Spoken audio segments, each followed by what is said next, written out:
आज हम भारतीय बैंकिंग नियमन अधिनियम के प्रमुख प्रावधानों के बारे में जानकारी प्राप्त करेंगे, जिसमें अनेक बिंदु हैं। बिंदुवार इनका हम अध्ययन करेंगे। पहला बिंदु है बैंकिंग व्यवसाय एवं बैंकिंग कंपनी की परिभाषा, यानी इस अधिनियम में किसे तो हम बैंकिंग व्यवसाय कहेंगे और कौन बैंकिंग कंपनी होगी, तो उसके बारे में जानकारी दी गई है। बैंकिंग व्यवसाय अधिनियम की धारा 5(ब) के अनुसार बैंकिंग व्यवसाय से आशय ऋण देने या विनियोजन के लिए जनता से जमाएं या निक्षेप स्वीकार करना है, जिन्हें उनके मांगने पर या अन्य प्रकार चेक, ड्राफ्ट अथवा अन्य प्रकार की आज्ञा पर लौटाया जा सके। यदि कोई बैंक इस तरह का काम करता है तो वह बैंकिंग व्यवसाय कहलाया जाएगा। बैंकिंग कंपनी क्या है? बैंकिंग कंपनी अधिनियम की धारा 5(c) के अनुसार बैंकिंग कंपनी वह कंपनी है जो भारत में बैंकिंग का व्यवसाय करे। बहुत साधारण सी परिभाषा दी है कि वह कंपनी जो भारत में बैंकिंग का व्यवसाय करती है, बैंकिंग कंपनी है। अधिनियम की धारा 7 के अनुसार कोई भी कंपनी जो इस प्रकार का व्यवसाय करती है उसे अपने नाम के साथ बैंक, बैंकर या बैंकिंग शब्द का प्रयोग करना अनिवार्य है। 1963 में धारा 7 में संशोधन कर यह प्रतिबंध लगाया गया है कि बैंकिंग व्यवसाय के अलावा अन्य कार्य करने वाली कंपनियां इन शब्दों यानी कि बैंक, बैंकर या बैंकिंग का प्रयोग अपने नाम के साथ नहीं कर सकती हैं। बैंकिंग कार्य या बैंक के कार्य इस अधिनियम की धारा 6 के अनुसार कोई भी बैंक यदि निम्न प्रकार के काम करता है तो उसे बैंकिंग कार्य कहते हैं, जिसमें है रुपया उधार देना, ऋण देना, अधिविकर्ष की सुविधा, अग्रिम देना, हुंडी एवं विनिमय पत्रों को भुनाना, विनिमय पत्रों का क्रय विक्रय करना, साख पत्र जारी करना, बहुमूल्य वस्तुओं को सुरक्षित जमा रखना, वित्तीय सहायता देना, अभिकर्ता के रूप में काम करना, निक्षेप या जमाएं स्वीकार करना। यदि इस तरह के कार्य करती है तो वो सब कार्य बैंकिंग कार्य या बैंक के कार्य कहे जाएंगे।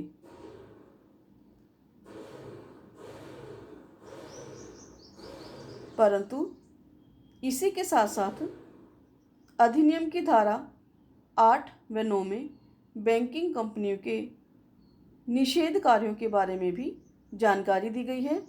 इसमें यह बताया गया है कि कोई भी बैंकिंग कंपनी बैंकिंग कार्यों के अतिरिक्त अन्य कार्य या व्यवसाय नहीं कर सकती।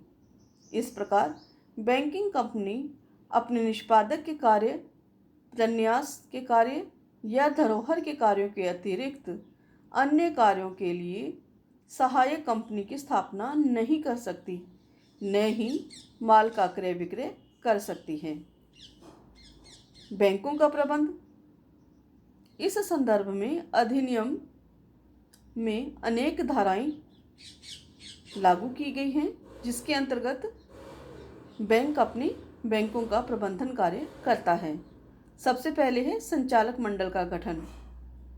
अधिनियम की धारा 10 के अनुसार कोई भी बैंकिंग कंपनी अपने प्रबंध संचालन के लिए ऐसे व्यक्ति को सम्मिलित नहीं कर सकती जो किसी अन्य व्यापारिक या औद्योगिक कंपनी का संचालक हो या दिवालिया घोषित हो चुका हो या फौजदारी मामले में जेल जा चुका हो या अन्य व्यवसाय में संलग्न हो। यानी अगर कोई संचालक इस तरह का है, कोई व्यक्ति इस तरह का है तो उसको संचालक के रूप में नियुक्त नहीं कर सकते। धारा 16 के अनुसार ऐसे व्यक्ति को भी संचालक नहीं बनाया जा सकता जो किसी अन्य बैंक का संचालक हो।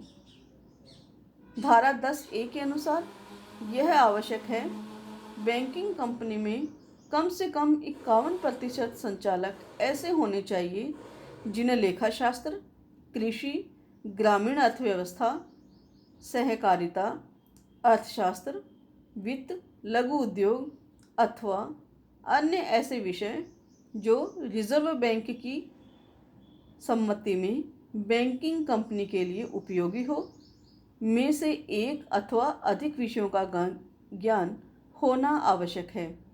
साथ ही कम से कम 2 संचालक ऐसे भी होने चाहिए जिन्हें कृषि, ग्रामीण अर्थव्यवस्था, सहकारिता तथा लघु उद्योगों का ज्ञान हो एवं व्यवहारिक अनुभव हो। उनका किसी उद्योग, व्यापार एवं वाणिज्य से संबंधित संस्थाओं, कंपनियों या फर्म से हित नहीं होना चाहिए। अगला बिंदु है अध्यक्ष की नियुक्ति।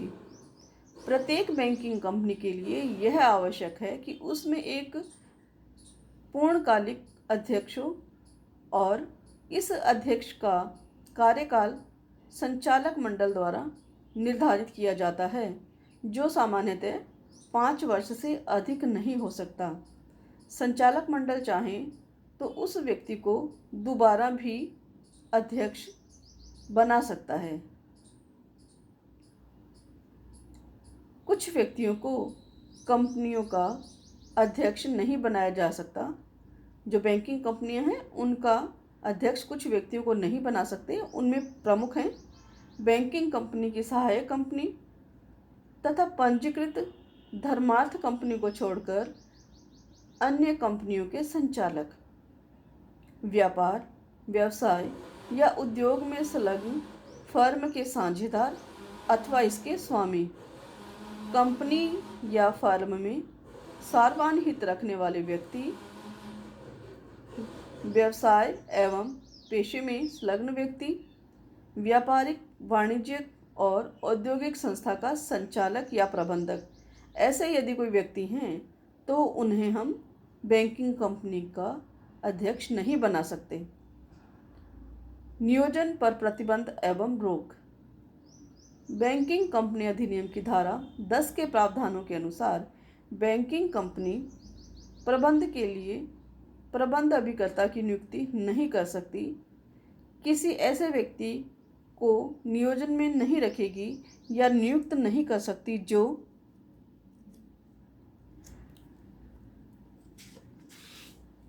दिवालिया हो गया हो या दिवालिया हो रहा हो या जिसने अपने लेनदारों का भुगतान करना बंद कर दिया हो या जो किसी चारित्रिक या आपराधिक मामले में न्यायालय द्वारा दंडित हो चुका हो, जिसका पारिश्रमिक रिजर्व बैंक ऑफ इंडिया की दृष्टि में ज़्यादा हो, जिसका पारिश्रमिक या उसका भाग कमीशन अथवा कंपनी के लाभों में से हिस्से के रूप में हो। किसी ऐसे व्यक्ति को नियुक्त नहीं किया जा सकता जो किसी अन्य कंपनी में संचालक हो या व्यवसाय या पेशे में शामिल हो। बैंकिंग कंपनी के लिए यह आवश्यक है कि वह अपने अध्यक्ष, प्रबंध संचालक, पूर्णकालिक संचालक एवं प्रमुख कार्यकारियों की नियुक्ति पद से हटाने, पुनर्नियुक्त करने से पूर्व रिजर्व बैंक की अनुमति अवश्य प्राप्त करें। धारा 36A के प्रावधानों के अनुसार रिजर्व बैंक सार्वजनिक हित में किसी भी बैंक के उच्च अधिकारियों को हटा सकता है। साथ ही धारा 36B के अनुसार किसी बैंक की प्रबंध व्यवस्था में सुधार लाने के लिए अतिरिक्त संचालकों की नियुक्ति भी कर सकता है, परंतु अधिकतम 5 संचालक ही हो सकते हैं। प्रदत्त पूंजी एवं रक्षित कोष। प्रदत्त पूंजी एवं रक्षित कोष के संदर्भ में भारत में समामेलित बैंक और भारत से बाहर समामेलित बैंक दोनों के लिए अलग अलग प्रावधान हैं। भारत में समामेलित बैंकों के लिए प्रावधान है कि बैंकिंग कंपनी जिसके व्यापारिक कार्यालय एक से अधिक राज्यों, कलकत्ता एवं बम्बई को छोड़कर में हैं, तो उनकी प्रदत्त पूंजी एवं संचय कोषों का योग न्यूनतम 5 लाख रुपए होना चाहिए। बैंकिंग कंपनी के कार्यालय कलकत्ता एवं बम्बई के साथ साथ एक से अधिक राज्यों में स्थापित हैं, तो उनकी प्रदत्त पूंजी एवं संचित कोषों का योग कम से कम 10 लाख रुपए होना चाहिए। बैंकिंग कंपनी के समस्त कार्यालय एक ही राज्य में हो, किंतु कलकत्ता व बम्बई शहरों में न हों, तो ऐसे बैंकिंग कंपनी की प्रदत्त एवं संचित कोषों का योग न्यूनतम इस प्रकार होगा। मुख्य व्यापारिक कार्यालय के लिए 1 लाख रुपए, मुख्य व्यापारिक कार्यालय के जिले में स्थापित प्रत्येक शाखा के लिए 10,000 रुपये, मुख्य व्यापारिक कार्यालय के अतिरिक्त अन्य जिलों में स्थापित प्रत्येक शाखा के लिए 25,000 रुपये, केवल एक स्थान पर व्यापारिक कार्यालय हो तो 50,000 रुपये। यदि समस्त व्यापारिक कार्यालय एक राज्य में स्थित हों तथा बम्बई एवं कलकत्ता में भी व्यापारिक कार्यालय हो, तो उनमें से एक या अधिक, यानी बम्बई या कलकत्ता में एक से अधिक हैं तो 5 लाख रुपए, बम्बई एवं कलकत्ता को छोड़कर अन्य स्थानों पर प्रत्येक व्यापारिक कार्यालय के लिए 25,000 रुपये। ये उन बैंकिंग कंपनियों के लिए प्रदत्त एवं रक्षित कोष की राशि है जो भारत में समामेलित हैं, परंतु यदि भारत से बाहर समामेलित बैंक हो तो इसके लिए प्रावधान इस प्रकार हैं। यदि बम्बई या कलकत्ता या दोनों शहरों में इनका कार्यालय है तो 20 लाख रुपए होनी चाहिए। यदि बम्बई या कलकत्ता शहर को छोड़कर अन्य कहीं इनके कार्यालय है तो 15 लाख रुपए राशि होनी चाहिए। अधिकृत अभिदत्त एवं प्रदत्त पूंजी में अनुपात। इस अधिनियम की धारा 12 के अनुसार अधिकृत अभिदत्त व प्रदत्त पूंजी में अनुपात कम से कम 4:2:1 का होना चाहिए। यहाँ अभिदत्त पूंजी अधिकृत पूंजी से कम 50% और प्रदत्त पूंजी अभिदत्त पूंजी से कम 50% होना चाहिए। यदि इस प्रकार की व्यवस्थाएं हैं तो वह बैंक विकास की अवस्था को प्राप्त कर सकता है। मताधिकार। बैंक अपनी पूंजी एकत्रित करने के लिए समता अंशों को ही निर्गमित कर सकता है। इस अधिनियम की धारा 12(4) के अनुसार प्रत्येक अंशधारी को पूंजी के अनुपात में मत देने का अधिकार होता है, किंतु किसी भी अंशधारी को कुल मतदान के 10% से अधिक का मत देने का अधिकार नहीं होगा। 1 फरवरी 1994 से पहले मत देने का अधिकार अधिकतम जो था वो 1% ही था, लेकिन बाद में इसमें संशोधन किया गया और इस संशोधन से बैंकिंग व्यवसाय में निजी क्षेत्र को बढ़ने की संभावनाएं जो हैं वो ज़्यादा हो गई और इसमें संशोधन करके यह तय किया गया कि किसी भी अंशधारी को कुल मतदान के 10% से अधिक मत देने का अधिकार नहीं होगा। लाभांश वितरण एवं प्रतिबंध। इस अधिनियम की धारा 15 के अनुसार बैंकिंग कंपनी के लिए यह आवश्यक है कि वह लाभांश वितरण से पूर्व अपनी सभी व्यय एवं हानि की व्यवस्था कर ले। इन व्ययों में प्रारंभिक पूंजीगत व्यय भी शामिल है, जिनकी व्यवस्था लाभों से ही करनी होती है। इस प्रावधान में यह भी स्पष्ट किया गया है कि लाभांश वितरण से पूर्व स्वीकृत प्रतिभूतियों के मूल्य में अपकर्ष के कारण होने वाली हानियों को अपलिखित करना जरूरी नहीं है। भारतीय कंपनी अधिनियम 1956 की धारा 205, 206, 207 भी बैंकिंग कंपनी पर लागू होती है, अतः लाभांश वितरण से पूर्व इनकी पालना करना जरूरी होता है। रक्षित फंड में हस्तांतरण। इस अधिनियम की धारा 7(1) के अनुसार प्रत्येक कंपनी को लाभांश की घोषणा करने से पूर्व लाभ हानि खाते द्वारा बताए गए लाभों का कम से कम 20% रक्षित फंड या संचय कोष में स्थानांतरित करना आवश्यक होता है।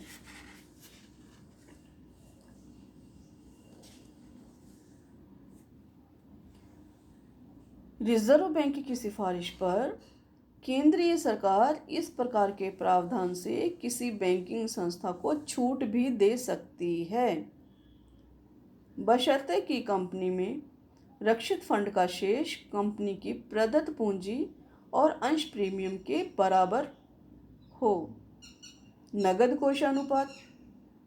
रिजर्व बैंक अधिनियम 1934 की धारा 42(1) में यह व्यवस्था की गई है कि प्रत्येक अनुसूचित बैंक को अपनी समय जमाओं का 2% भाग, मांग जमाओं का 5% भाग रिजर्व बैंक के पास नगद कोषों के रूप में रखना होगा, लेकिन इस नगद कोषानुपात में समय समय पर परिवर्तन किया जाता रहा है।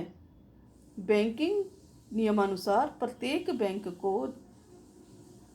अपनी मासिक सामयिक विवरण रिपोर्ट प्रत्येक माह की भेजनी होती है, जो अगले माह की 15 तारीख तक भेजना अनिवार्य होता है। ऋणों पर प्रतिबंध एवं नियंत्रण।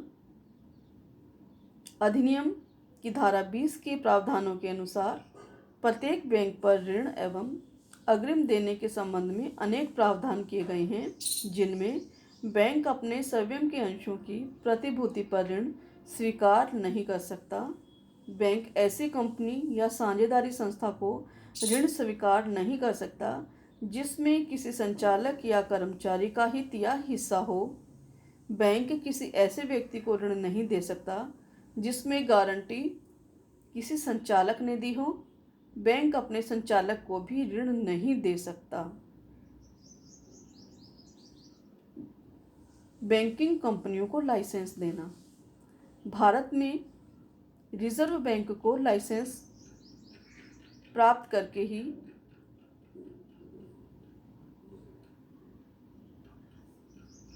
भारत में रिजर्व बैंक से बैंकिंग कंपनियों को लाइसेंस प्राप्त करना होता है। इसके लिए कई प्रावधान हैं, कई शर्तें हैं जिनकी संतुष्टि होने पर ही लाइसेंस दिया जाता है, जिनमें है कंपनी अपने वर्तमान एवं भावी जमाकर्ताओं को उनकी राशि देय होने पर पूरी राशि चुका सकती है। ऐसी स्थिति में वह कंपनी होनी चाहिए। कंपनी का कार्य संचालन ऐसा नहीं हो या ऐसी होने की संभावना भी नहीं हो कि जिससे वर्तमान एवं भावी जमाकर्ताओं का अहित हो। विदेशी कंपनी यदि है तो भारत में उस कंपनी का व्यवसाय संचालन सार्वजनिक हित में होना चाहिए। जिस देश की कंपनी है उस देश की सरकार, वहाँ का कानून भारतीय रजिस्टर्ड बैंकिंग कंपनी के विरुद्ध नहीं होना चाहिए। विदेशी कंपनियों पर लागू होने वाले देश के कानून और अधिनियम का वे कंपनियां पालन करेंगी। इस प्रकार रिजर्व बैंक इन शर्तों को, इन बातों को अगर वह सही मानता है, उनसे संतुष्ट हो जाता है, तो ही देश में बैंकिंग व्यवसाय करने का लाइसेंस दिया जाता है। यदि कोई कंपनी रिजर्व बैंक द्वारा लगाई गई शर्तों का पालन नहीं करती है या बैंक व्यवसाय करना छोड़ देती है, तो उसका लाइसेंस रद्द करने का पूर्ण अधिकार रिजर्व बैंक को होता है। यदि कोई बैंक रिजर्व बैंक के रद्द करने के आदेश को गलत या अनुचित समझता है, तो वह इसके विरुद्ध में भारत सरकार से अपील भी कर सकता है। ऐसा नहीं है कि रिजर्व बैंक अपनी मनमानी करे कि भाई मैं तुम्हें लाइसेंस नहीं दूंगा, मेरा तुम्हारे पे पूरा कंट्रोल है। अगर उसको लगता है बैंकिंग संस्था को कि यह जो है मेरे लिए अनुचित है, मेरा दमन किया जा रहा है, मुझे स्वतंत्रता से काम नहीं करने दे रहा है, तो बैंक भारत सरकार में इसके प्रति अपनी अपील जारी कर सकता है और वह अपने लिए संरक्षण भी मांग सकता है। परंतु उसे अपने ये उक्त उद्देश्य जो है वो स्पष्ट करने होंगे कि वैसा क्यों कर रहे हैं। भारतीय बैंकिंग नियमन अधिनियम के अन्य जो प्रावधान हैं हम अपने अगले वीडियो में पढ़ेंगे।